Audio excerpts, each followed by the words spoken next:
Hello, good afternoon, everybody. Welcome to another special edition with Mutefe, the King of Disability. Okay, so we'll start with audio and sound check. So, how are we doing? How are we doing? How are we doing? Good afternoon, and depending on where you are in the world, too, we're having a very special session today. My name is Mutefe, in case you are joining me for the very first time, and I hold these live sessions frequently. If you are just joining, please let me know if you can hear me clearly, if you can see me clearly. Drop a comment, let me know where you are watching from. We are having Before You Japa. Japa is the reigning subject in town, so it's something that should interest everyone. So gather round, gather round, gather round. I'm waiting for a few persons to join, then we start the session. Who is here with us? If you can see me, if you can hear me, please drop a comment. Share this video.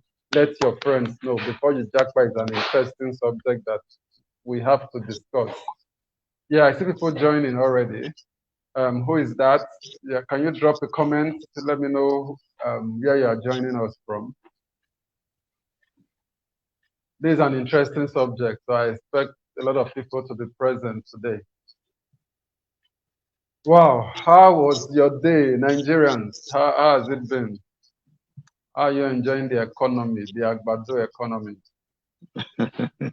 So, so I'm waiting for one or two persons to give me confirmation before we start. Let me be sure that I'm not just talking into thin air. If you can see me, you can hear me, please drop a comment. Let me know where you are watching from. Just drop a comment before we start.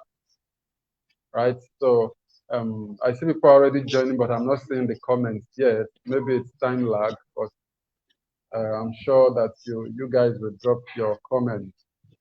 How are you doing? Let me know. Let me know. So who is going to be the first person to drop their comment today? Who is going to be the first person? Where are you watching from? I'm having Koba. Is it Koate? What's the pronunciation? Apparently, that's the part of my name that people can't pronounce. It's actually Koate.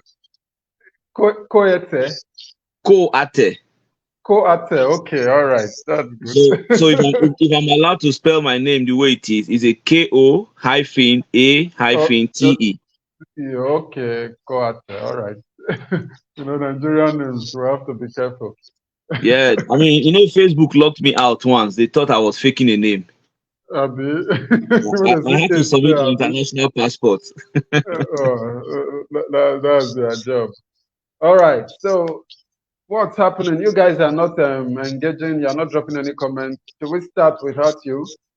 Because I see you guys are online, but I'm not seeing any comments. I just need one person to confirm that the audio and the video, is sharp, and you can hear us clearly.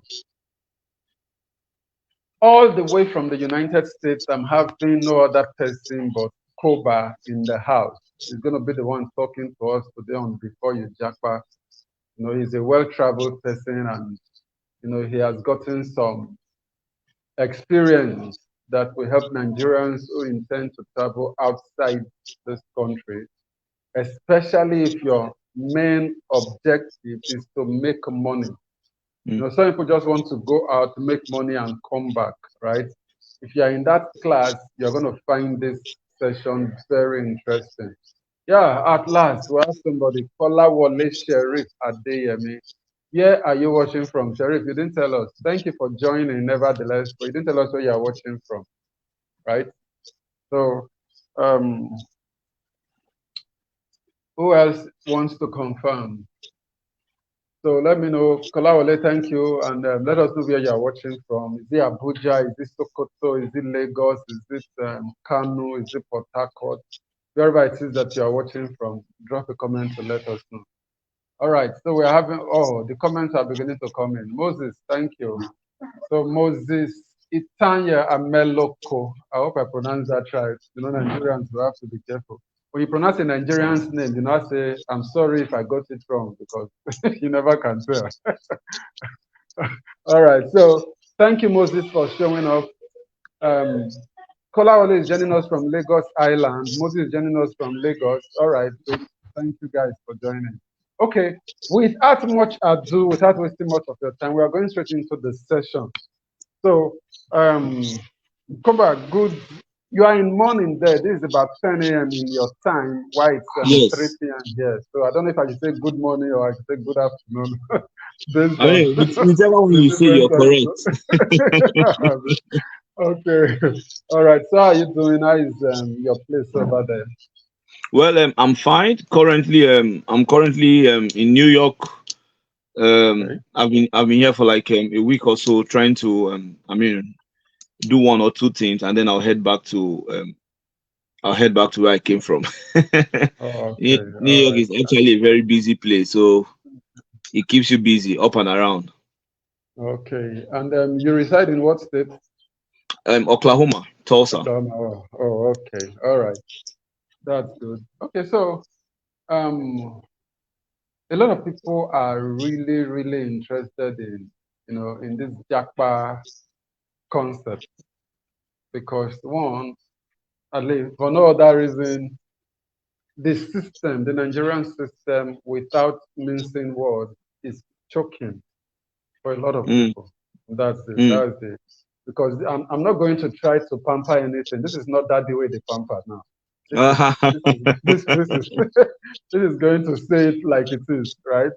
So we are going to say it like it is, and be honest. I was in a conversation with a neighbor yesterday, and he was like, if they had told him that in his lifetime a dollar would be 1,000 naira, he would never have believed, that in his lifetime, because it was in my lifetime. I was in this Nigeria when dollar became 100 naira, and we were all screaming. I don't know if you get my point. Yeah, I do. we were all screaming that how can a dollar be 100 naira? I had grown. I knew what was happening. And then right under our very nose, we are seeing dollar getting to 1,000 and shooting above 1,000 naira. So we are not going to be mincing words today. That alone is telling people that it's as if there is somebody has to have a plan B, right? So people are interested in this Japa now, but there are a lot of questions in people's mind. Where do I go to?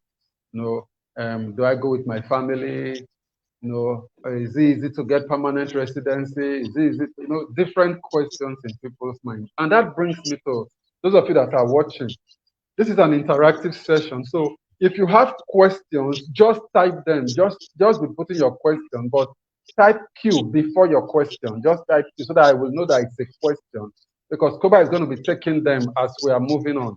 It's not as if he's going to speak for 30 minutes before your question. So I'm going to be selecting questions as they come. So whatever question you have about Japa, drop it in the comment section and I will flash it on the screen and Koba will take them. Of course, I have my own questions I'm going to be asking it. Now, Koba, from your perspective, you've traveled to several of these nations, right? You got your postgraduate education outside Nigeria. So definitely you've been out for a while and you've been up and about. People that are traveling, what is that thing you want them to consider first?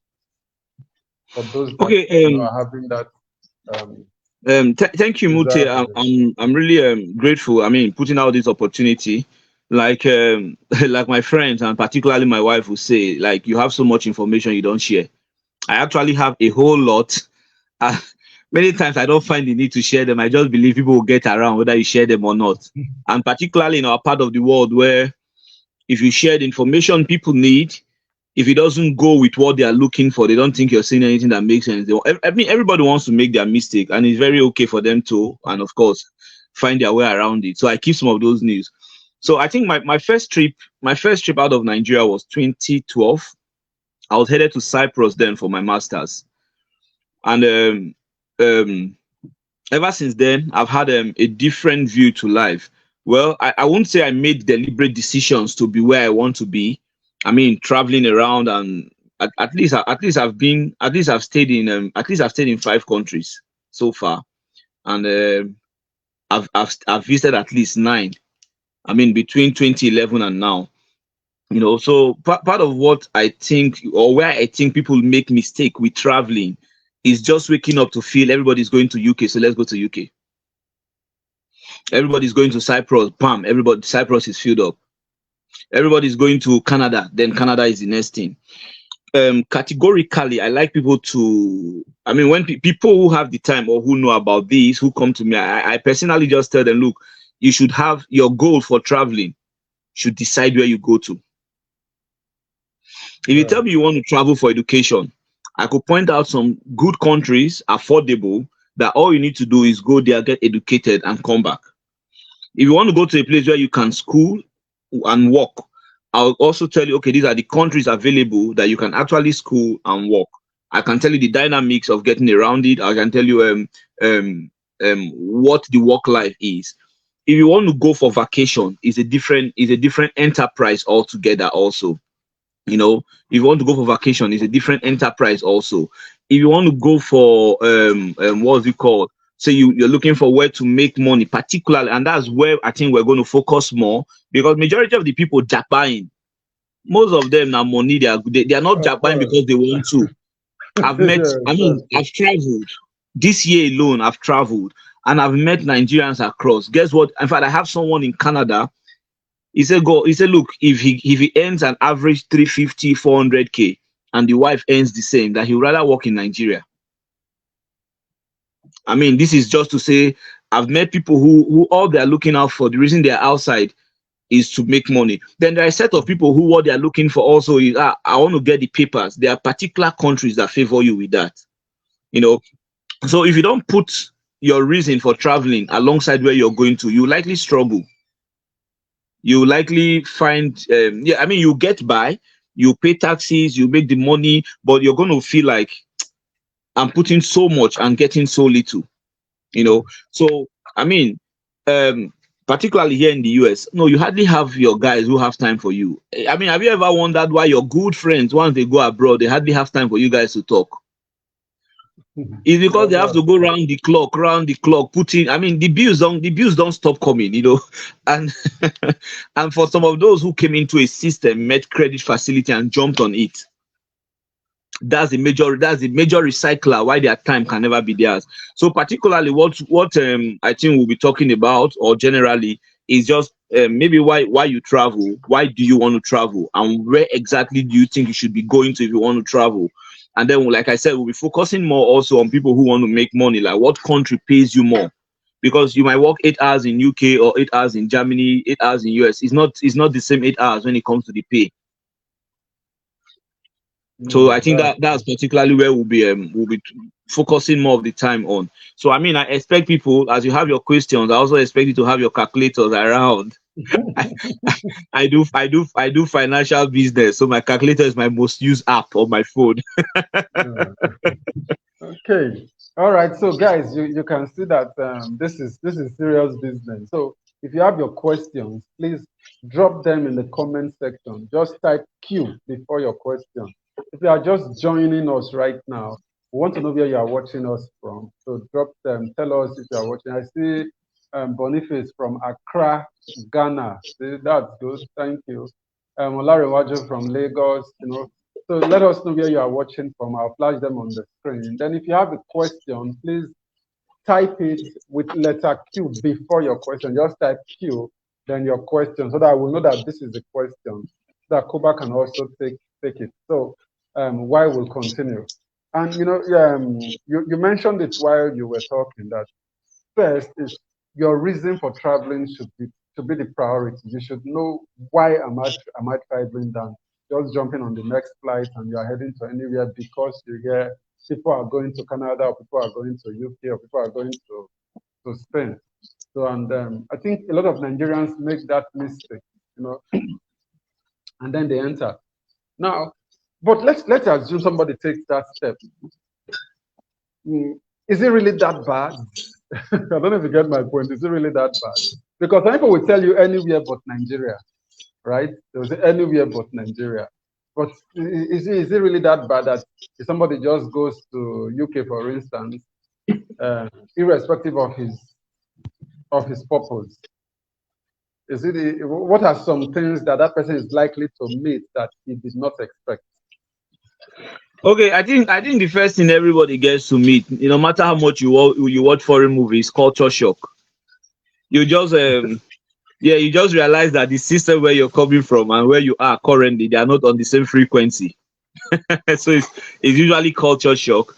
And then the second thing is that amazement that things actually work better elsewhere.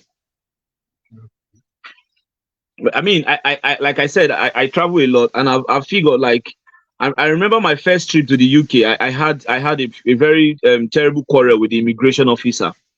You know, happens that has been my only trip because I don't I literally told them like you guys literally make money from travel and tourism. So if people come in to do tourism, you shouldn't harass them. Not all of us are coming here to stay. Some of us just want to spend a day or two. I mean, it was a very big fight, but guess what happened? The Nigerians on the queue who were actually behind me at the immigration check, they were the ones telling me in Igbo and Yoruba that I should calm down now so they won't be angry at the rest of the people who were there. So it plays out that we find these destinations as like they are doing us a favor coming in. So we want to behave ourselves just to get through the immigration or through the borders. I mean, I believe every immigration to do their due diligence, do their check, admit people they are comfortable with. But at the same time, I don't think they are doing you a favor. I don't think they are doing you a favor. So part of what happened, you get to realize that, oh, eventually you're in a place where money has value. The second thing you realize, I mean, for people in the UK, I mean, one of my friends was telling me that with an average of £100, she gets her house stocked, and she can't believe. I mean, so then I was telling her, I said, but that same £100, if you move it to Nigeria, you can actually still get your house stocked. It's just that you Yes, don't have a that's job. You don't have a you job can. that gives you as much pounds as you're looking for. Yeah, that's If you a go to the hundred pounds is that's almost 100,000 naira too. yeah, well, right now it's about 120,000 naira. Oh, which And is you can still think of it that yeah, somebody's £100 is someone else's 1 month salary. yeah. So That's the issue. and then the second thing I also observe is the difference between where they are headed and the country, our country, Nigeria, is just the depreciation of the naira. If for any reason dollar gets you started with talking about when dollar was 100 naira. I still remember just 2015 here. Just 2015, I still got dollar Ah, for 100. 2014 can was my first trip to the US, and I remember dollar was 120 naira there about then. can And imagine. I remember doing some calculation to say that if this school that is giving me PhD right now, if they pay me, I mean, then they were supposed to give me $3,000 stipends, right? So I was calculating that if they give me $3,000, by the time I pay this, I will be left with only $200. How much will I send home? So then it didn't make sense to me because the difference was not much. If you pay me $3,000 now as stipends, it's 3 million naira. I should be able to send I should be able to send just $500 home and know that I've settled half a million naira off. You know.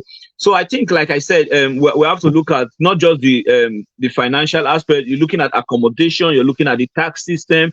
You're looking at the availability of light. You're looking at resources like water being not being a big man's food. You know, not being like a big man's food. So you just Yeah, realize that there's a whole lot that makes people move out. But the priority of that whole lot is that if you don't decide why you're traveling, what you're traveling for, you will end up in a destination that looks like you're struggling all your life. this is true. Yeah, that's true. I remember a conversation I had with another friend who is in Canada, and he was telling me that he's making $45,000 a year, and that is almost taking everything away from him. No savings, nothing, because of what he's making. Yes, he's able to take care of himself and his family, but that is just it. So I'm sure if he could replay the video again, he would have preferred going to another country where he would be able to make more, right, than what he's currently making. So some of us don't factor this into it when we are jackpotting. We just think that anywhere we go, you just make money. But some countries actually pay better than others, and it's good. All right, some questions are coming in. Okay, let's start with basics. There is a basic question here. Gloria Ike is saying, which country do you suggest for someone that wants to study for masters and also work? Which country do you suggest for someone who wants to study for MSc and also Okay, work? so when it has to do with study, you have to look at two things. There are almost there are good countries where you could study, but majority of the best places where you can study, work, and earn well, their study is expensive. Australia is expensive. I mean, Australia is expensive. They have in fact, the way we have oil in Nigeria, Australia has education as their oil, but it's expensive. And then, but they have thousands of scholarships, right? The problem with that scholarship system is the applicant meeting up with the demand, because it's highly demanding to get an Australian scholarship. But Australia is good when it comes to education. The US is fine. I have a particular problem with the educational system in the UK, because I mean, everybody goes to the UK and everybody comes back with distinction, and everybody did projects. It's not like they did some intense research work where you say, oh, these guys worked hard. I mean, if everybody travel, I mean, they're giving you what you paid for, so just get a distinction and leave. You're paying almost £18,000. Why would you get an F? So just get a distinction and leave. But in places like Canada, you really put in the work to education. In the US, the same. In Australia, the same. In China is one place Nigerians don't think they should go to. But guess what? They have one of the best educational systems also. And apart from the fact that the Chinese scholarship is everywhere, and I mean, you can get it almost every other time, they also have a system that allows business thrive. So I usually encourage people if you're business inclined, go to China, go to Turkey. If you're business inclined, go to China, go to Turkey. Those places, you necessarily may not find a job because of the language barrier, but you find businesses that you can push back home. You literally get there and say, oh, I mean, when I first came to Cyprus, so I was in the Turkish part of Cyprus. They call it the Northern Cyprus. So Cyprus has, due to their colonial or independence issue, they had like a national problem that separated them into South and North. The South is a part of the EU, the North is not a part of the EU, and the cost of living in the North is cheaper. And then it's on the Turkish side, while the South is on the Greek side. So I walked into this particular shop. That's how I started my first shoe business. I walked into a shop and realized that you can actually buy 2 shoes and they give you 1 free. Trust me, I put my figures together. I gathered then 150,000 then was about $1,200. And I had that money in my account because I used to do web design before I left Nigeria in 2011. So I gathered all the money I had saved. I gathered all the money I got from clients. In fact, even the good clients I worked for, some of them were sending me farewell money. So I had money when I came. I walked into the shop. I said, I want to meet your manager. They're like, manage, but then they call their manager. The word for manager there is chairman, and it's called Bashkan. So I said, I want to meet with your Bashkan. They said the Oga Bashkan is not around. I wrote a note, translated it to Turkish, and gave them to give the man. The man called me. I went with him. So the shoes I was supposed to buy 2 and get 1 free, and those 2 then I think was around 2 or 2,500 naira equivalent. The guy still gave me some discount because I was going to be buying bulk. That was why I started shipping those shoes to Nigeria. I can relate, or I can survive in Cyprus, despite the fact that Cyprus had no jobs at the time, and the jobs that were there in Cyprus were menial jobs. I mean, what we call hard work in Nigeria, Gwaja work. That's what they had there, and I was not ready for that thing. So every 2 months, or so every month, or every twice in the month, I send shoes back home. As the shoes get home, my mom picks them, my elder sister picks them, some friends picks them. I remember one time I landed in Nigeria with 3 bags of shoes. So a friend came to the airport to pick some that she would sell because I was heading straight to Port Harcourt.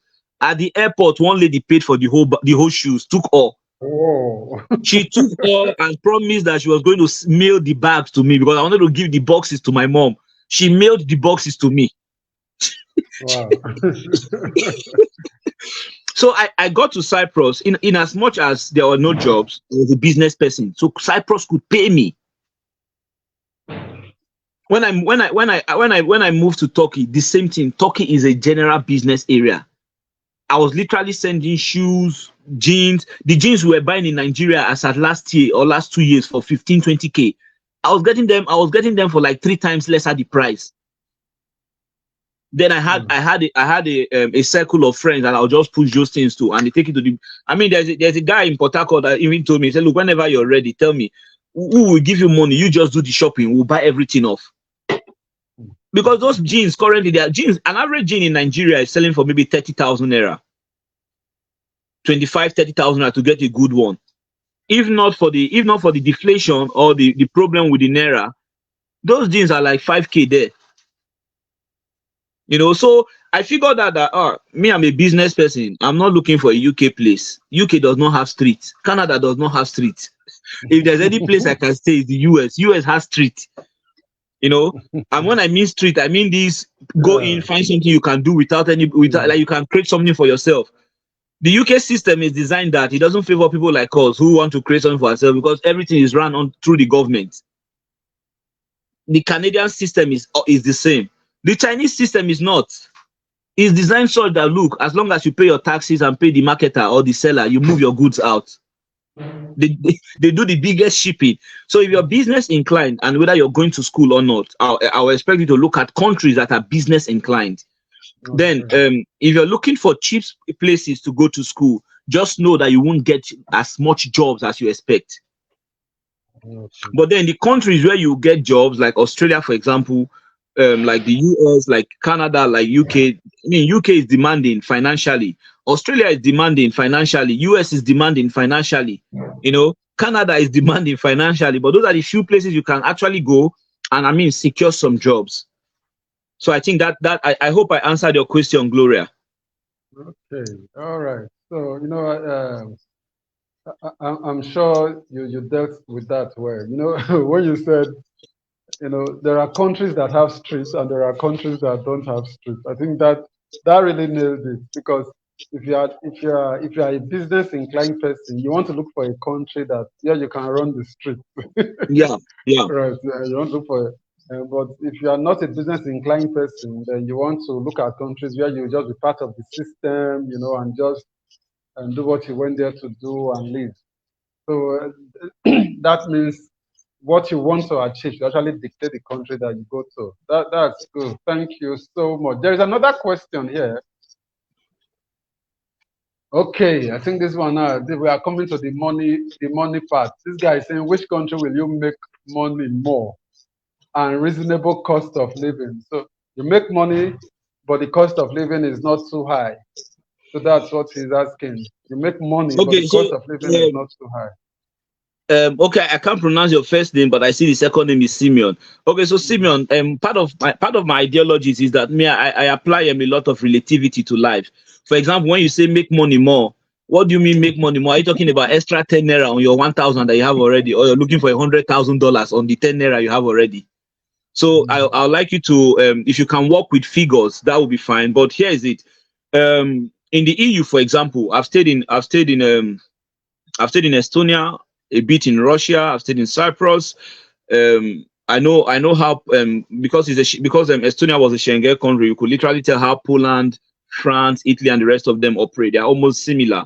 So an average earning in Estonia as a student was around 800 euros thereabout, right? So generally, in the Schengen region or in Europe, you earn between 800 to 1,500 euros, depending on your job. So averagely, you put in 8 hours a day, which is the standard. Then some other people go as much as getting 2 jobs that give them maybe 1.5 of the money they are making. In the UK, I think it's 40 hours per week. Then some other jobs allow you take up to 60 hours. But of course, we have Nigerians who are there to make money, so they work 100. They work themselves out. Yeah. The US system, the Canada, I think Canada is pretty much the same. You have between 8 and 16 hours to work, depending on your employer and your status. If you go there as a student, I think you have limited hours. But if you go there with a work permit or with the current what do we call it? This their PRO stuff that is ongoing. You have 8 to 16 hours to work. You can't work 24 hours because you literally break down. The human system is not designed to work 24 hours. So what some other facilities will do is they allow you work 2 days on, 2 days off. So you're there straight 2 days and then you're off straight 2 days again. The US system is pretty much the same with Canada. You can work between 8 to 16 hours, but basically they tell you you're working 8 hours, but you're allowed to get extra job. I mean, you have the time. So in the US, people pick 2, 3 jobs. And then in the US, there's something called under the table jobs. Under the table jobs are jobs they give to people who don't have like paper, but they're in the US and they are not a nuisance. So you're allowed to work. So people who come in to make money actually take more time to work. That's why I want us to concentrate more on the financial part, because majority of the people I've spoken to in the last 1 year who are leaving the country is primarily money, not necessarily because they want to leave. In fact, I have someone who just told us, he said, look, he traveled because of the papers. He has it now and he's coming back to Nigeria. Or all he needed to do was to secure his children's future. So he gave his 5 years out to be somewhere else to get the paper. So he has the paper and he's wherever he is. I mean, he's coming back home this Christmas. I mean, with whatever he has gathered, he's coming back to start business. He just needed to secure the future. And for couples, for people who are married, it's important that this discussion is done in agreement with your spouse, because you have a spouse that gets to Canada and says, "Oh boy, I'm not coming back. Oh, I don't know what you're saying. Let's divorce instead." But beautiful thing, families are understanding. I mean, that's why the goal is, like I said earlier, the goal while you're traveling is as important as where you're going to.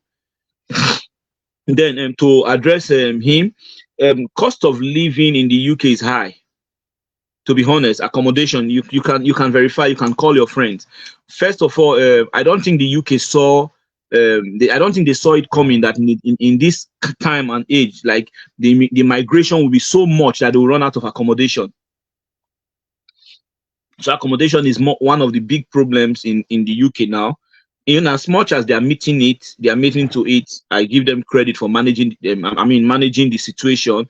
But the cost of living in the UK is really, really expensive. A small room could cost you as much as £1,000, 800, £700. Then if you're sharing the room, I mean, what most people do is they just share rooms. Then some of the EU countries have accommodation sorted out. I know we had a tough time looking for accommodation when we were in the EU. It was tough, really tough. It took us, and because they have to verify, check your status, see your admission letter, why are you here? Somebody can just come. It's not like the system in Nigeria where you see a house, talk to the landlord, pay rent, you move in. No, here they do what they call open scene. About 10 to 20 persons come to check the house, and everybody drops their profile, and then the landlord and the agent decides who takes the house. So you could be on this house hunt for weeks. My friend is in the UK. He has been on a house hunt for 6 months now. He's done with one semester. He never still get house. So it's pretty much like that. Then the American system is different. The houses are in America, every state has their laws. So in some states, for example, in Oklahoma, you drive past some places and they have like a big estate property, like for people who are stranded. You can spend a few days there while looking for a house, and then they take minimal small money from you. Any landlord can give his house to you if it's okay with you. The house we got in Oklahoma, in as much as we didn't have credit facility, the guy didn't ask us much question. He just, according to him, he just spoke with us and realized that, oh, we're cool guys. And of course, in America and Canada, if you're a married person and you live with your family, they see you as responsible. So part of what you have to look at while traveling to anybody's country is their core values, what they appreciate. In France, for example, if you're traveling to Canada right now as a family, you will likely get their visa. Canada has always emphasized family. France, the same thing. So in America, so when the guy gave us the house, we didn't do so much, but America has different areas. Every country has that. Lagos has the island. It has Iyanopaja. It has Ikeja.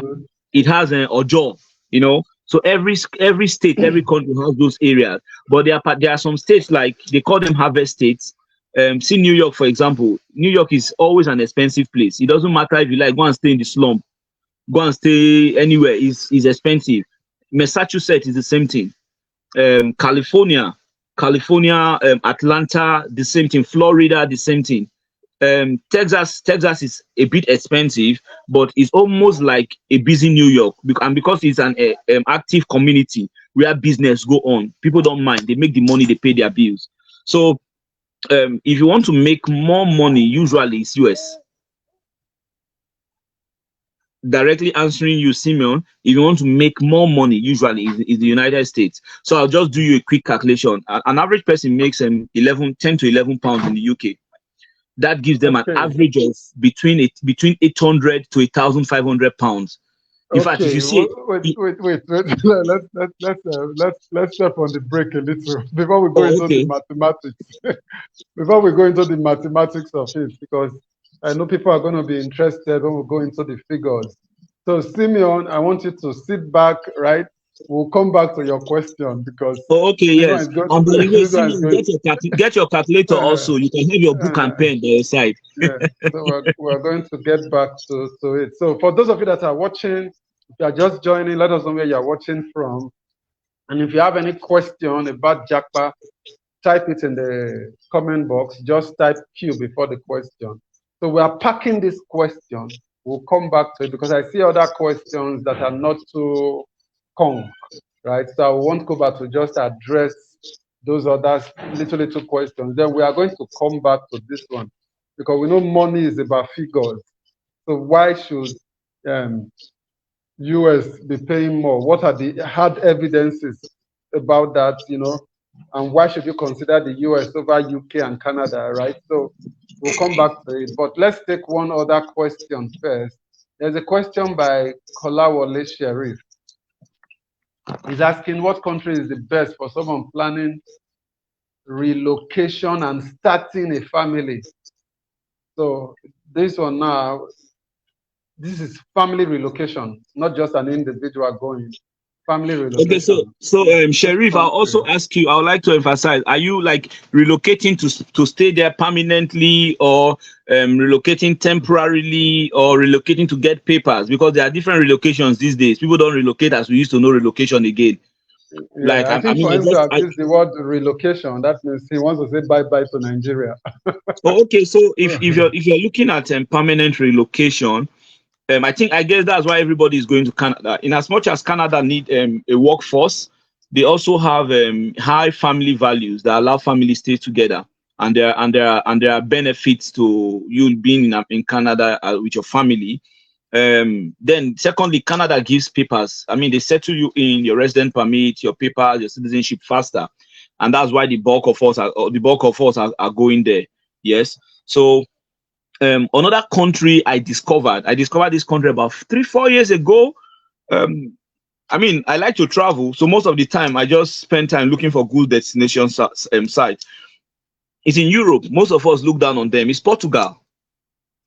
Portugal is highly family centric, and as a matter of fact, you may not know, but let this be an opportunity for everybody who will come into this video. Canada, if you stay in Portugal for 1 year, I think 1 year or 1.5 before you give birth, like if you lived in Canada for a year, then you give birth there, automatically your child gets citizenship. So Portugal is way easier to go, it's cheaper to go, and then most people I encouraged last time, they went there using school. Of course, there's language barrier, but it's not different. If I can live in Turkey, then Portugal is not a big deal. Turkey used to have about 26% of English-speaking people as at when I was living there. At that same time, Portugal had about 32% of English population. So Portugal is somewhere good to go. The education is good and it's cheap. And then living there, I mean, if you're going to start a life, it's okay. I don't know what your financial budget is to relocate. But then if you're relocating, he just answered the question. He said relocation to get papers and then start family. Then he said as a single person. Canada is good for you. Okay. Because most of the European countries don't give papers as much. They stopped that a long time ago. You have to get a serious job, or you have to be really skilled at what you do for them to retain you and begin to process your papers. And an average Schengen or European country takes like a minimum 5 years to get your papers minimum. But with Canada, it can be faster. Canada, in 3 years you should have at least your PR. Canada is faster. Canada is always faster. If you spend if you spend 5 years in America, in that 5 years in Canada, you should have your papers. You should have your citizenship actually. As long as you don't, as long as you don't have crime problems, yeah. So don't say Koba said and it didn't work like that. Don't go and put yourself in trouble. They have a right to chase you out before your citizenship comes. Okay. All right. So, guys, we are still taking questions. If you have questions about relocation, do you want to go for education? Do you want to go to start a family, start a completely new life? Do you want to just go for vacation, right? Or do you want to go because you want to make money? Whatever your purpose for traveling is, and you want clarification, you can drop a question, in the comment section, and Koba will treat it. So if you have questions, please drop them, and I'll flash it on the screen for him to take. So so far it's been so good, and thank you for all the questions that have come in so far. So we are going back to that question, and because it's going to take some level of calculation. So so for those of you that are interested in making money, you see, we've done 40 minutes since we started the live session. So we don't spend too much time. We want to go into the calculation part now. Why is US preferable if you want to make money? That's what we are looking at. If you want to make money, why you should consider the US above all the others, right? Especially if you are single, right? So you have all the energy, you don't have any distraction, you don't have any family you're going back to, so you are ready to put in the work, right, to make money. How fast can you make money? How much can you make? In what duration? All of this, Koba is going to be treating them so that you will be clear on why US is preferable to UK and Canada, right? So, first, Koba, maybe you should recap by telling us, okay, what does UK pay? What does Canada pay? What does the EU nations pay? And how are we sure that US pay better than these other countries? Okay, so UK. Let me start from where I stopped again. So an average, like I said, average work time in the West here is like 8 hours. Of course, like I said, you can work extra time. You can Oh, okay. Somebody just said he's watching from Toronto, and I'm correct about Canada. Oh, thank you for verifying that. At least you've. I'm not just talking what I read on the internet. I'm talking what someone else is confirming also, and that's a plus. Thank you so much, Janet. Thank you, Janet. Okay, so averagely, when it has to do with resources, with money, I mean, like I said, I'm a business person, and I like money. So my first calculation goes to where will I make more money if I travel? Where will I make more money that I will spend while I'm there? I try to make money from the economy or from the country I'm going to spend my money also, especially now that you can't be converting naira anyhow to dollars. I mean, if you want to spend $10,000, you're looking at spending 10 million naira straight up. So for the US, for UK, let me start with the UK. UK pays averagely between you should make averagely between 800 to 1,500 pounds monthly. But this is it. You will actually work yourself out to make that money. You will.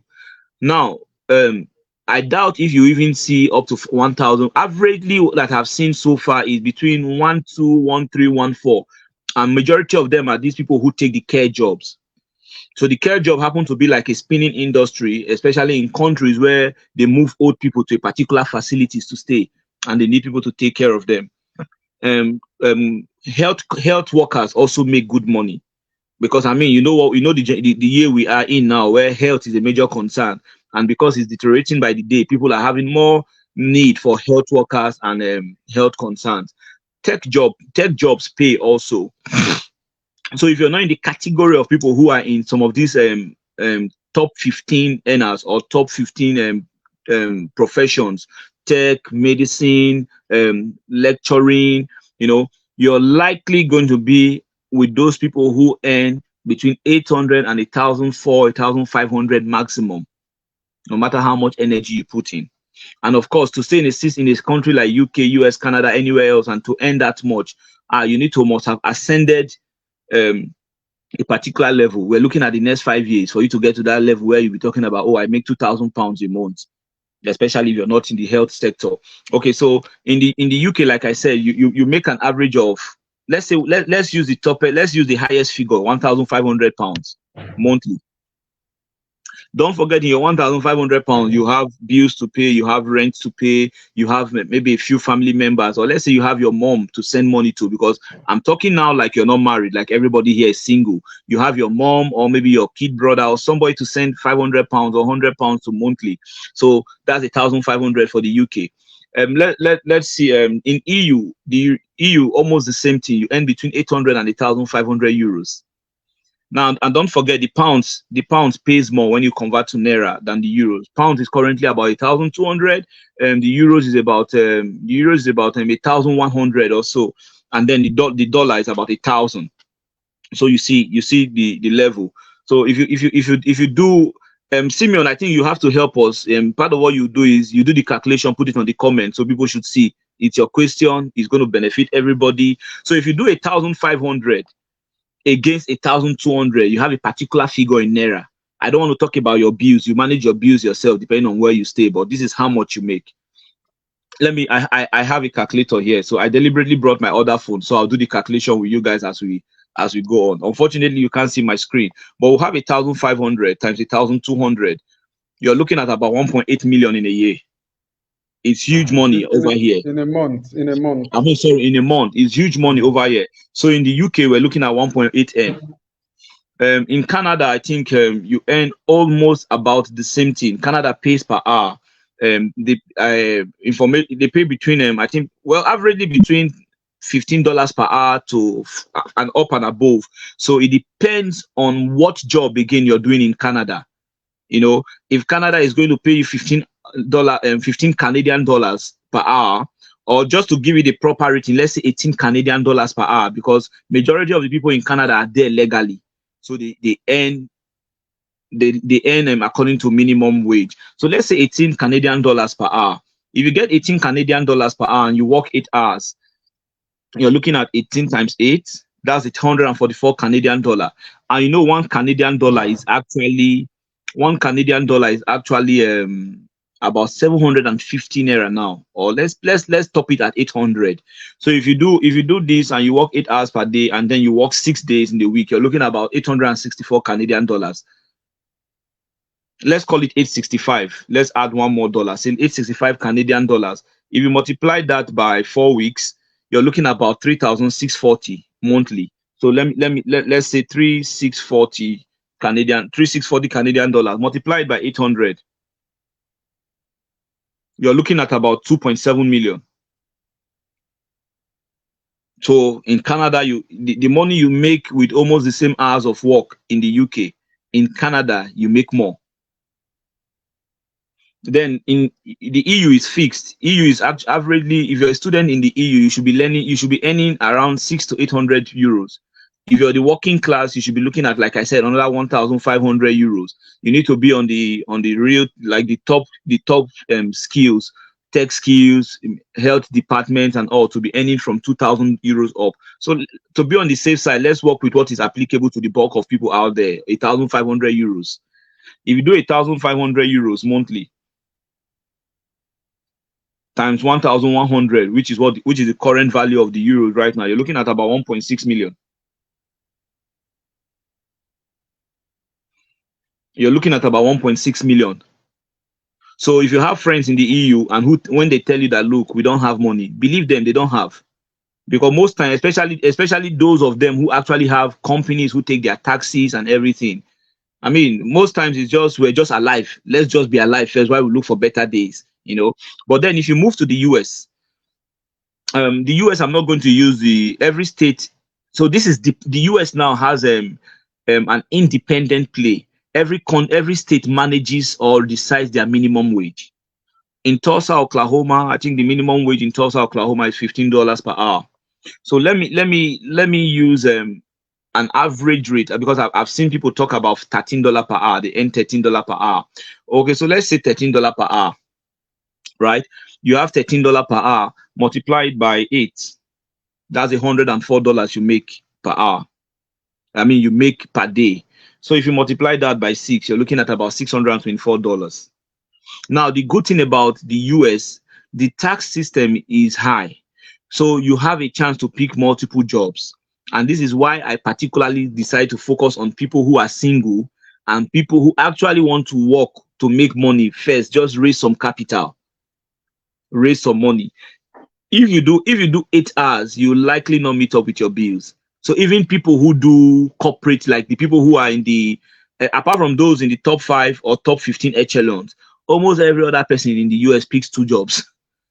So let's assume those 2 jobs mean you have 16 hours to work. But let's assume you work 12 hours, because what are you looking for? You want to make money. So let's assume you work 12 hours. So I'm going to multiply the 13 by 12 instead of 8. And of course, this can apply to other figures you have. So it's not fixed. You can apply to UK. You can apply to whatever any other countries. Or I think let's do what we did for other pool. Let's use the average 15, minimum wage 15. Let's do 8 hours, because we've been working with 8 hours per day. So you're looking at about $720 per week if you work 6 days a week. So what I just did is $15 per hour times 8 hours a day times 6 days a week. So that's what I did for everybody. So that we're looking at about $720 per hour. If you per week rather, if you multiply that by 4, you have about 2,000. You have about 2,800, about $2,900, 2,900 USD per se. Okay, let's multiply that by 1,000 naira. You That's also look by 2.9. by 1,000 naira. That means you're making 2.9. So averagely, if you look through the system, you see that the same 8 hours per day you work everywhere else, the value you get in the US is different. So US literally pays more, despite the fact that the pounds is high. Yeah. Now that you've gotten that, with those figures or with those calculations I just gave, now you can assume yourself that, okay, what if I work 12 hours? What if I work 16 hours? How much will I make? Now, let's look at where your money, what the expenditures go for. They go for your rent, they go for your bills. If you work in a city like Maryland is like another busy city, and the cost of living is slightly better compared to New York. In New York, the cost of living is expensive, but you shall get a job. It's like walking into Lagos and you don't have a job for 1 month. It's not possible. You'll find something to do. Maryland and Texas, almost everywhere you find something to do. But now the cost of living, like I said, is dependent on per state. In Oklahoma, Tulsa, I live in a house. Unlike how we rate our houses, they call them. They have apartment, they have condos, they have homes. Yeah, yeah. So they have different kind. Like our own, in Nigeria, house na house where they stay number 12, flat 2. They don't have those systems here. If you're staying in an apartment, you should be paying at about averagely around $1,000. But now, if you stay in a home, a house is like your 2-bedroom flat is separated. Only you do your own. You don't get people for up. You don't get people for side. The compound is separated, and then every time I travel, I try to get a furnished apartment. I don't like going get a place and start buying furnitures, because I won't stay there for long. I'll move again, and I don't like thinking of what to do with the furnitures. So I stay in a furnished apartment. I'm paying 1,200. Averagely, the bills every month gets to about $400. And don't forget, it's a family of 5: myself, my wife, 3 kids. Particularly during the summer, the AC is always on, because the kids don't like heat, and the heat is so terrible. You don't want to keep the ACs off. So the AC is always on, almost like every 30 minutes interval. We turn it on, turn it off, and all those. So if I'm doing $400 for bills, when I mean bills, I mean both water, electricity, internet. It covers everything. and I'm doing 1,200 for rent, it means I'm doing 1,600 monthly. Okay, so because my kids go to school and we have other expenditures, I wrap everything up to about 2,500. Their school fees is there, feeding is there. So averagely with 2,500, my family will be moving. So if myself and my wife, for example, if we work here and the both of us earn an average of 2,900, it means one person's money will take care of everything for the house, and the other person's money can go into savings. The same thing happens if you're working somewhere else. But my emphasis is that here in the US, the US pays you more working here than anywhere else. So I actually have people in the UK, people in other European countries who are actually trying to move to the US. In fact, I have a guy that is a top tech guy. He said, "Boy, if I can come to the US and work 12 hours for 3 months and make money, I think it will help me that this tech job I'm doing right here." So tech job favors a few. Everybody talks about the tech industry. There's money there, but not be everybody they see the money. It's like everybody having a startup, and only few startup eventually starts. Yeah, so that's how it is. So now, the example you gave now is even for a family. So a family can survive on $2,500 in a month. Right? A family with 2 kids going to school. Now, that means if it's just for a single person, his expenses is going to reduce because there is no school fees, there is no things about the kids. Let me use the same figure for a single person. Yeah, so a single person, you likely not go and rent a 2-bedroom flat. Most likely you'll find a room in an apartment to share, or you find someone who has a room. You likely share a room with somebody, or you take a room for yourself in an apartment. So if the apartment, like I said, is 1,200, it means you should budget 600. Now, if your bills is 400, which will not be because you don't have kids that need AC on all the time. I can manage myself in the heat, but I can't manage the kids crying that everywhere is hot. So let's say your bill is 400. So you already have 200 on your 600 out for both rent and bills. I don't know how much you eat, but averagely for my family of 5, we spend an average of $100 weekly on feeding. We spend an average of $100 weekly. So let's cap it at $500 monthly, because once or twice we go outside to lick ice cream, we buy pizzas, we eat burger, we go out for good treats. Yeah, so let's cap it at 500. And so, but for the family, and that's for the family of 5. Yes, and don't forget children food. Children food are more expensive than adult foods. Yeah. That means for a single person, $100 should cover him for a month. Yeah, let's assume he likes to eat junks. Let's say $150. Okay. So if you make $2,900 a month, and then you keep $950 aside, or you keep $1,000 aside for other expenses, it means averagely you can save 1,900. If you save 1,900 every month, it means in 10 months you should have about $19,000 saved. That's about 19 so if the goal is to work and make money, and not, because what happens most times with people I've met is once they enter UK, once they enter Nigeria, they start looking, the money they came with, they start using it to buy Adidas first. Buy Adidas, buy Gucci glasses, big Timberland boots, just to let you know that, look, I've changed Nigeria. We no longer wear shoes. It's not boots. And then if you happen to be with the category of visas that allows you access to credit card, oh boy, you will shop. You will shop, but you owe government. Because averagely, almost every credit facility take between 15 to 26% tax back, and it's monthly. It's not like cumulatively, every month 26% adds to it. So you have more foreigners, or you have more Africans here working to pay off debt, not working to save. So if you can do away with the tax, if you can manage yourself, focus on the goal. I came to make money. Oh, but I don't think you'll get into any of those debts. If you don't, if you work 10 months and save $19,000, it means if you work a year, averagely you should be able to save 20. So if you give yourself 2 years to work and discipline yourself, you should be looking at about $40,000 to $50,000 averagely. Because once you get here, you can't work 12 hours, especially if all you came to do was to work. You realize that you have time. So if you give yourself 2 years to work, average person here works 16 hours. I'm using 12 hours because I'm hoping that you want to have time to sleep and talk with your family and play game, you know. So if you work 16 hours and if you work 8 hours and you're making 2,900, imagine doubling it. So in a year you can actually save between $20,000 to $40,000 depending on how many hours you choose to work.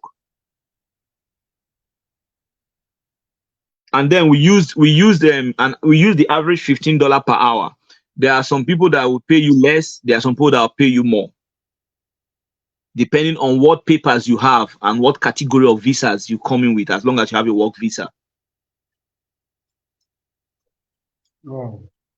So it's obvious that US is the country of choice because the flexibility is there, and you're able to make more money per hour compared to the other countries. And then that should give anybody who is serious minded. You have the financial discipline. You are not the person that is going around. You want to show to the world that you have arrived when you are just you are just trying to You're just make trying to ends start. meet. Yeah. Yeah. So I think that it's clear that that is the country of choice. Okay, so let's still pause there. There's still some one or two other easy questions that I think you would just want to chip in. Then we'll return back to this aspect. This guy said, "What is the average cost of relocating to the US or Canada using the study route? What's the average cost?" Because I think there's this confusion here. It's not just about being able to pay the school fees of the institution you are going to. They also ask you if you have some money that you can use to take care of yourself. I think I see people looking for proof of funds, usually going as high as 10 million, 15 million, that they have to have proof of fund of that amount before they can get into countries like the UK or Canada. So what's the average cost that somebody should be looking at if he wants to relocate to the US or Canada using study route? Okay, so what happens with study is like I mentioned earlier, schooling in the US is expensive. It's pretty much expensive. Maybe more expensive than the UK, but what the US does is US have varieties, thousands of scholarship available. The moment you can get into the system, maintain good grade, there are different kind of scholarships that will come your way. But averagely, if you have to study in the US, an average school here, I mean, when I mean average, I mean average school here should be $12,000. That's tuition fee. Tuition fee, yeah, is $12,000 averagely. So it ranges more. Of course, there are other schools now that are doing $6,000, $8,000 to get more students, international students coming. I know a couple of them, but averagely it's $12,000. The same thing applies to Canada. An average school in Canada is between 12 and $18,000 Canadian dollars. So that's one. Then the good thing about these schools is some of them will ask you not to pay a dime until you get your visa. Okay. Yeah, some of them will ask you not to pay anything until you get your visa. Some of them, I mean, what I usually advise you to get your visa, pay some money upfront. Pay like 25%, 15% upfront. So it's like a commitment that you're actually paying for your fees. One thing I've observed is that Americans don't like foreigners to come here and get things free. But guess what? The government is ready to give things free. But the people at the embassy don't like the fact that you're taking free things. So, so, so it's a dilemma between the people at the embassy and what the government is doing to help the world. So I mean, so you have between 12 and $18,000 averagely Canada. Then US is averagely $12,000. You know, That so tuition fee now, is it tuition fee per semester, per session, or to cover the entire period? no, it's per session, actually per year, per session. Per year, okay. So that means if you're working with $12,000, that means you just have to have 12 million just for tuition fee alone. Yes. So, but like I Before said, you, most of them don't ask you to pay fees. Majority of the schools in the US, especially government schools, they don't ask you to pay fees till you come, and then you can actually get scholarships even before you come. okay. And but then you still have to factor that into your relocation cost. You still have to factor it into your cost of Okay, so relocation. yeah, I think let me address relocation costs differently, because that's Okay. where majority of the problems comes in. It's actually expensive to relocate or to settle into another place. I mean, Mute, for example, if you're moving from Ikeja, where you live, to Lekki, Yeah. the cost of moving your things, the cost of putting things together, the cost of getting into a new house, you have to budget money for all the movement. So think of when you're moving to another country. Now, the country you're moving to have more financial value than your own country. So your money first depreciates. Two, you have to look for money to raise it to the standard of the country where you're headed to. Then you begin to look for house. So, I mean, what I figured out is if you're relocating, get proper details of where you're going to, what accommodation cost. If you can have money for 3 months upfront minimal,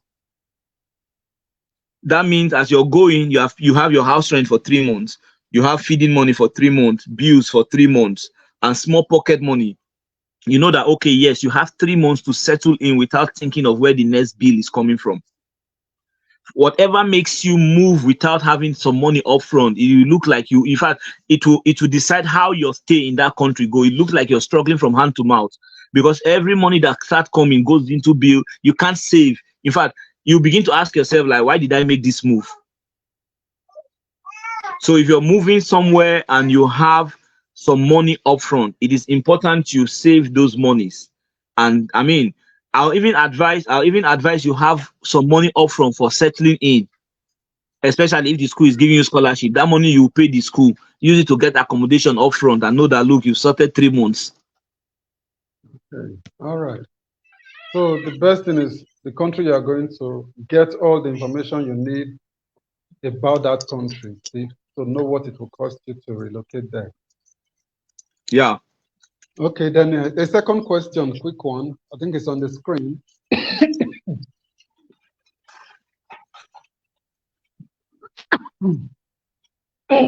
First, what are the different routes one can use, and which one is the best route for US and Canada? I think that question currently is it has a known answer. For Canada, for example, Canada has an open PR, so you can have a choice, an option of PR. If not, currently to get visa, particularly from Nigeria, oh boy, na study. If you have to get visa right now from Nigeria, na study route. Apart from the Okay. fact that except you have countries that do PR options that you can apply and qualify, which Canada is doing. So you have thousands of people who have left Nigeria through PR. But other than that, man, a study. The only reason anybody is giving you a visa, even to Turkey here, self, now say they go school.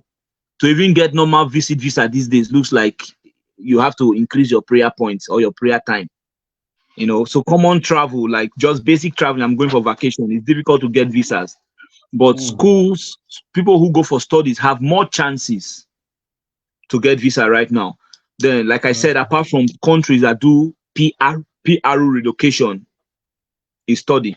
So you get your permanent residency before you even get there. Yeah, I mean, once they approve your visa and tell you that you qualify for that, you're good to go. Okay. All right. Okay. So Petula B, thank you. Watching from Cameroon, we are seeing people from different places joining the session.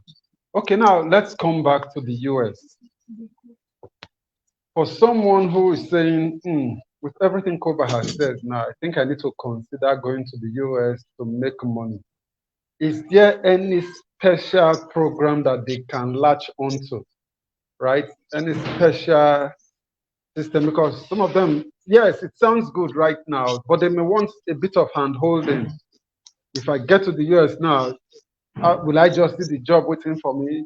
Is there a system in place that can help someone who really wants to take advantage of this? That if I can go to the US and in 10 months I can save as much as 20 million naira, You know, You, as a you single know, person. like I said, US has streets, and any country that has a street has on ground jobs waiting for you.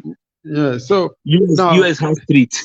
but these guys may want to say, okay, is there a system that can guide me, that can help me, that at least take care of some issues that I know it will be difficult for me to just find my footing on my own.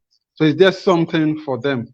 What do you have anything that people like that can take advantage of right now? So this is what I'm going to say. I mean, this is a public video, yes. So there are certain things I won't allow myself say on the live video. So I don't want to be held to it. But I have I'll create a Telegram channel. Mute yourself, you'll be on that channel where we'll have people who have personal. I call these kind of questions personal questions. So I have people who have these kind of questions to come in. Feel free to ask their question as much as get as much guide they want to. But like to answer your question, yes, if you get into the US today, you can get something today and start doing. Yes. If you get into the US, as I'm talking to you, if you're listening to me and you just land the US now, you can get something now and start doing.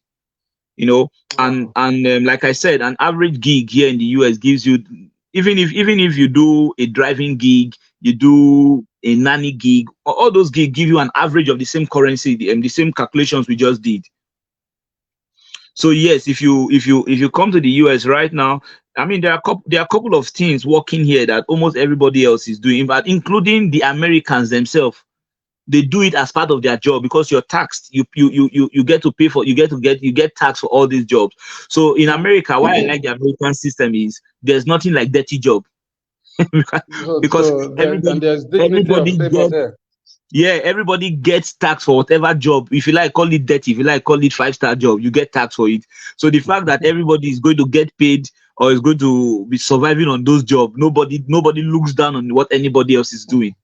Yeah. So the system has been able to build their system to make you know that look, even if you're a cleaner, you're being taxed for it. So you can boldly, I can boldly toast a babe and say, hey, what do you do for a living? Yeah, what do you do for a living? You say, oh, I work with I'm an editor with Harvard. How about you? You say, oh, I'm a driver. I drive trucks, and they give you the same respect because yeah. So, but there are something else I want to add, particularly if you have intentions coming this way. Learn a skill. I'm not talking about digital skill this time. Let me say this openly. If you check around the world, 95% of the young persons have migrated to digital skills. But guess what, Mute? We still have people, they still need painters, they need plumbers, they need gardeners, they need mechanics, they need woodworkers. Nobody is doing these jobs again. So the people who do this other job we call on non-digital skill, they make more money. As a matter of fact, my car broke down 2 days ago. I was driving on the highway and my fan belt caught, right? This is a fan belt that in Ladipo you just buy and a mechanic will take 1K and fix it immediately. I had to book an appointment. I got my car out yesterday. It was parked for 2 days. It doesn't include getting a tow van that I paid $150 to tow it to the mechanic. So if you there's this equipment that I got to know. If you can handle any of those high-tech equipment, bulldozers, telecranes, there's one forklift here, forklift. Forklift, yeah, forklift. Yeah. I mean, people who handle forklift, I can't believe they pay them as much as almost $6,000-7,000 per month. They make that much. Wow. And these are things that in Nigeria you say is for the low class. Yeah. Mute, averagely, an average truck driver makes at least $700 per day. Or let me say up to $700 per day. So you can imagine that's what I'm saying, that it's not just the division of labor, is that labor has been termed like is dignifying. You're proud of what you do. I remember talking to my friend just 2 weeks ago. I was in Connecticut with my friend, Chigozie Obioma. He's an author. So he was hosting a lady, the top one of the top artists in Tanzania. So since I was in New York, I paid him a 1-hour drive visit. You know, when I mentioned to the lady and her friends that, oh, I love to drive, they mistook it that I drive trucks. So they're looking at me like, you're a good boy. I'm like, no, no, no, I don't drive trucks. I just love to, I love long distance driving. I had to take time to, I had to take time to clarify that what I meant is that I love to drive and I can drive 20 hours a day. Like I love it. It's not that I'm driving trucks. Because I mean, I know people who do truck. I have a friend who left Cyprus, came here. He got his papers. He was with the police. He resigned. He just went. He even went to for. They have a truck driving school where they certify you as a truck driver. He went to take a truck driving school. He just graduated, launched his own logistic company, gathered all the money he had, got a truck. Guess what? Averagely, that guy, if by the time his business, by the time he gets known, that guy should be making $5K maybe weekly. Those guys make money. People move things. Logistic is paying like crazy. Deliveries are paying. People don't step out. People pay for food, like deliver food. I mean, somebody can be living at number 1 Ikeja Drive and place an order at number 9 Ikeja Drive and want somebody to deliver it, and they pay you for it. Honestly. So there are stuff that if you get into the US today, of course, like I said again, it depends on the categories of visa you come with. Okay. I need to emphasize that. Like I said, there are some things I can't say here and we'll say in the closed group, but I need to emphasize that your category of visa, as long as you have a work visa, it allows you to do certain jobs. But once you move to the US, you have more chances to make money, especially from the street. There are problems everywhere. Muti, I was going to mow my lawn. I had to learn how to use that machine myself. $50, and I have to do that like every week.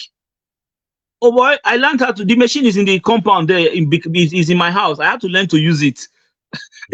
So you can imagine people take mowing of lawn as their job, and they get called. House cleaning services is big job. Food cooking is big job. There are people who prefer to eat non-flour food, Home cooked right? meal. Yeah, home cooked meal. They prefer to Okay. so they pay you to make those meals readily available for them every week. So there are opportunities, and like I said, learn a skill, particularly learn a driving skill, because majority of the things you come across in the US, in Canada, requires driving. I mean, I don't know. I see driving as a necessity, as a necessity, a necessary skill, not whether you have a car or not.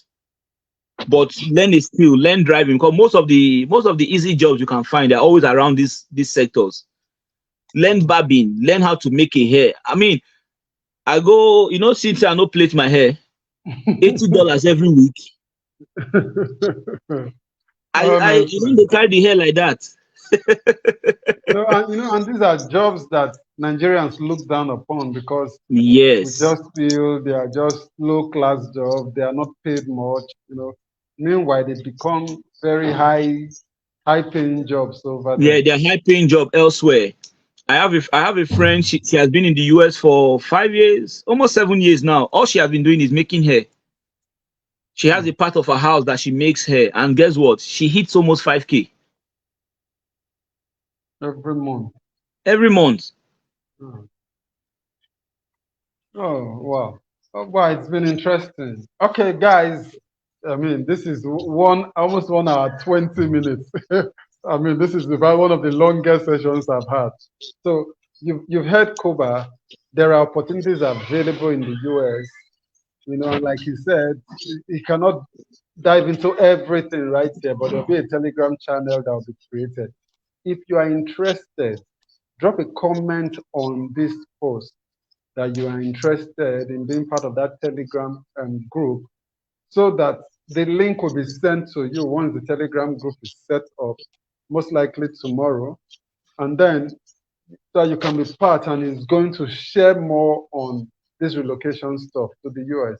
Jobs are available, the kind of visa you need. He mentioned it that your visa matters. Not all visa gives you the ability to work when you get to the US. So you want to make sure you get it right from the beginning. People are already saying they are interested. Imagine. so, Yeah, so there's already a link. I think you should check your phone. There's already a oh, link. Yeah, we oh, created a okay, Telegram okay. channel. I'll post it because it's the Yeah. phone I'm using now. I'm not using my Oh, laptop. okay. Yeah. Okay, So, okay.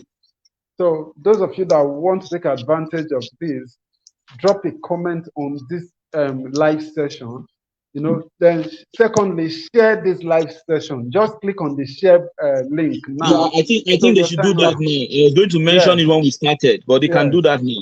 Click on the share link now so that it shows on your, give other people the opportunity to also listen to this, right? And take advantage of it. Click on the share link, drop a comment that you've shared it, you know, so that we'll know that more people will get to see it and then also be part of the Telegram group, right? There's so much more that Koba can share about it. I think it's worth it. You know, irrespective of whatever the cost may be, it is worth it because if you can save as much as 20 million in 10 months, you know, I mean, just imagine how many Nigerians earn that in a year. The truth is that the average Nigerian, let's not say the average, less than 5% of Nigerians earn more than 4 or 5 million a year. I'm talking about a year. Yeah, you're Less correct. than 5% of Nigerians. So you You're may actually think that correct. when people are saying million, million, million, less than 5% of Nigerians earn more than 5 million in a whole year. So imagine the opportunity for you to go to somewhere where you can save. I'm not about what you can earn. No. After all your expenses, you can still save as much as 20 million in 10 months. Mm. Just imagine that 20 million. As long as you have your head is straight anyway. You are not the Adidas and the Gucci and Ah, the very, very, very important. you are not Very that type. important.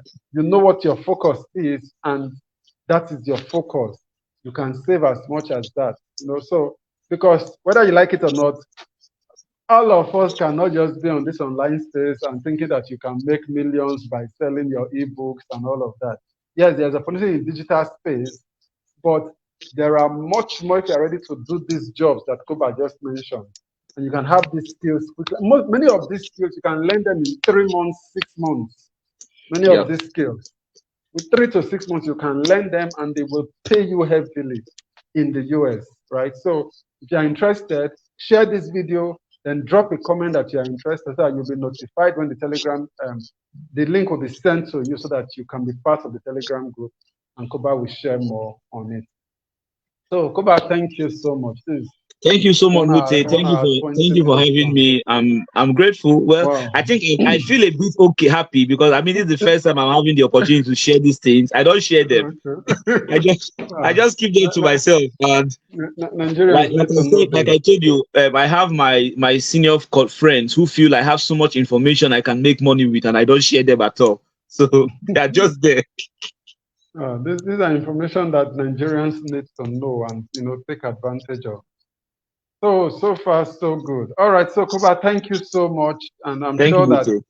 the link will be sent to these people and posted even on my timeline for people to join and be part of the Telegram group, and then we'll take it up from there.